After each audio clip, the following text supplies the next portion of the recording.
नमस्कार दोस्तों, स्वागत है आपका अपने YouTube चैनल पर। आज हम दोस्तों बात करने वाले हैं सहायक बोरिंग टेक्नीशियन के बारे में, जिसका डॉक्यूमेंट वेरिफिकेशन के लिए दोस्तों कॉल आ गया है आप लोगों का और 30 मई से आप लोगों का डॉक्यूमेंट वेरिफिकेशन होने वाला है। तो इसी के ऊपर हम बात करेंगे कि आपको क्या क्या सावधानी बरतनी है अपने डॉक्यूमेंट वेरिफिकेशन के टाइम और आगे का चरण क्या हो सकता है। और काफ़ी सारे दोस्तों का सवाल ये चल रहा है कि सर इसका फाइनल मेरिट कितना जा सकता है। तो एक एक करके दोस्तों आप यहाँ पर समझने की कोशिश करेंगे। जैसा कि आप लोग जानते हैं 486 यहाँ पर टोटल वैकेंसी निकाली गई थी और इसका जुलाई में एग्जाम हुआ था। क्वालिफाइड जो कैंडिडेट किए गए इसकी कट ऑफ की अगर हम बात करें तो ज़्यादातर कैटेगरी की जो कट ऑफ रही है वो 54 ही रही, चाहे वो ओबीसी हो, एससी हो, जनरल हो, ईडब्ल्यूएस हो, सभी की कट ऑफ दोस्तों 54 लगाएगी। और ये 120 में से है ना, आप लोगों ने एग्जाम दिया होगा तो आपको बड़ी अच्छी तरीके से इसके बारे में पता होगा।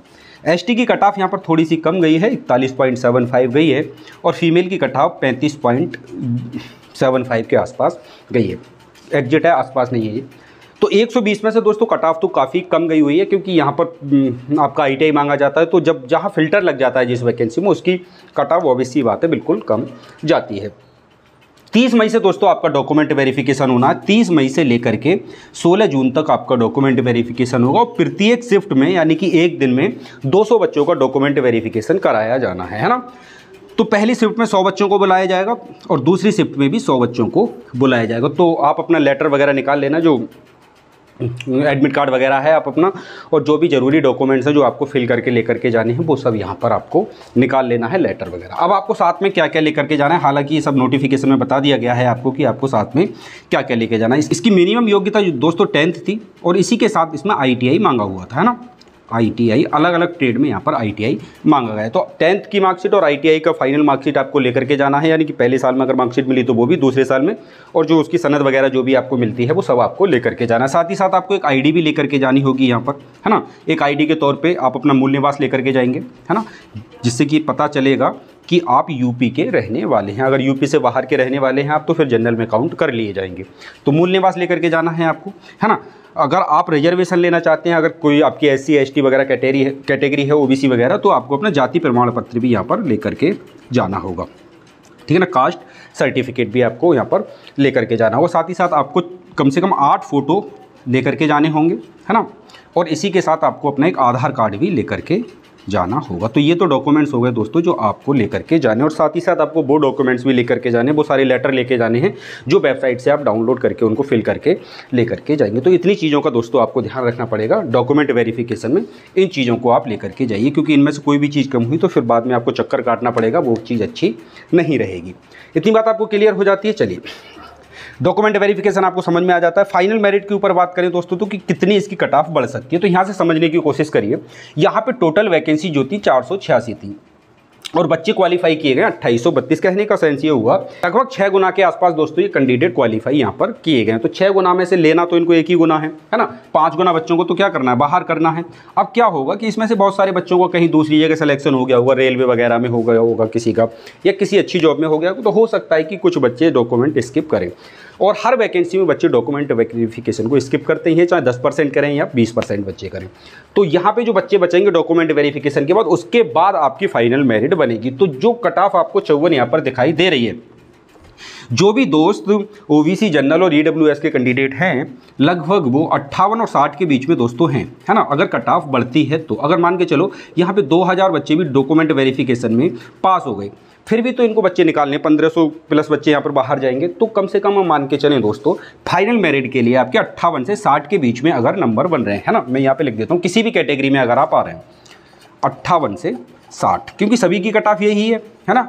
और महिलाओं की कट ऑफ और ST की कट ऑफ थोड़ी कम है, तो महिलाओं की कट ऑफ बहुत ज़्यादा नहीं बढ़ेगी। हो सकता है यही कि यही रह जाए, या फिर हो सकता है 1 नंबर प्लस हो जाए, सिर्फ 1 या 2 नंबर का प्लस माइनस हो सकता है, 1 या 2 नंबर का, ज़्यादा नहीं होगा। और ऐसे ही सेम ST के साथ होगा, 1 या 2 नंबर का प्लस माइनस होगा।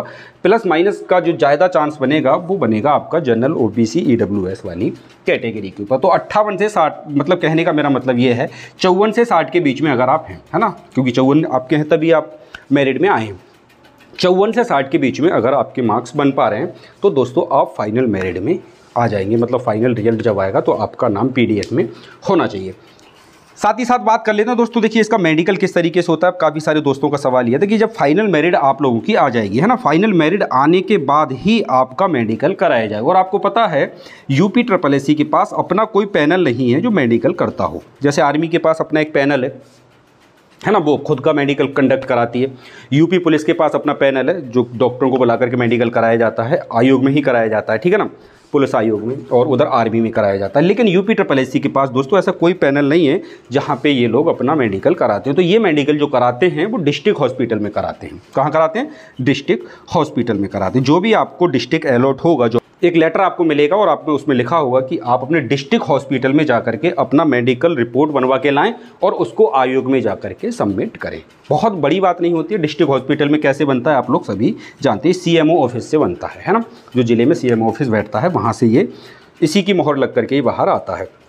तो मेडिकल आपका फाइनल मेरिट के बाद आएगा। तो इसमें बहुत ज़्यादा डरने की बात नहीं है।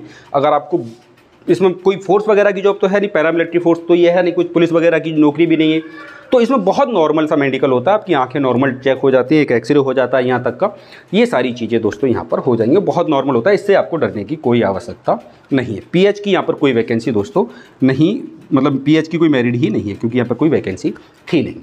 तो इतनी बात मुझे लगता है आप लोगों को सब समझ में आ गई होगी, है ना। कुल पद कितने थे ये सब आपको पता है। डॉक्यूमेंट वेरिफिकेशन आप बहुत ध्यान से कराइएगा, 30 मई से 16 जून के बीच में होना है। इन सारी चीज़ों का आप ध्यान रखेंगे, और जो भी आपको लेटर वगैरह निकालेंगे आप साइट से, एडमिट कार्ड वगैरह, ये सब आपको साथ में लेकर के जाना। इनकी सबकी ओरिजिनल कॉपी के साथ आपको फ़ोटो स्टेट भी लेकर के जानी है। बात समझ रहे हैं? ओरिजिनल तो लेकर जाने ही जाने, साथ ही साथ जैसे आपकी 10th की मार्कशीट, तो इसकी 2 फोटो कॉपी आपको लेके जानी है ना। तो प्रत्येक की 2-2 फोटो कॉपी भी आपको साथ में लेकर के जानी है। ID प्रूफ आपका जैसे मूल निवास है जाती है ना, फ़ोटो तो आप 8 लेकर के ही जाएंगे, और आधार कार्ड की भी 2 फोटो कॉपी आप लेकर के जाएंगे, ठीक है ना। तो ये सारी चीज़ें मुझे लगता है कि जो कन्फ्यूजन दोस्तों के चल रहे थे वो दूर हो गए होंगे। फाइनल मेरिट की ज़्यादा आप टेंशन मत लें। अगर आप 54 से 60 के बीच में नंबर गेन कर रहे हैं यहाँ पर, और बहुत ज़्यादा मेरिट नहीं है दोस्तों, 120 में से 54 कट ऑफ काफ़ी कम होती है ना। तो आप लोगों को सारी चीज़ें क्लियर हो गई होंगी। अगर आपका कोई डाउट बनता है, कुछ आप और पूछना चाहते हैं इस संबंध में, तो आप कमेंट्स करके बता सकते हैं। चैनल पे नए हैं तो चैनल को सब्सक्राइब भी कर सकते हैं। आप लोगों से मुलाकात होगी दोस्तों एक अगली वीडियो में। वीडियो देखने के लिए आपका बहुत बहुत धन्यवाद।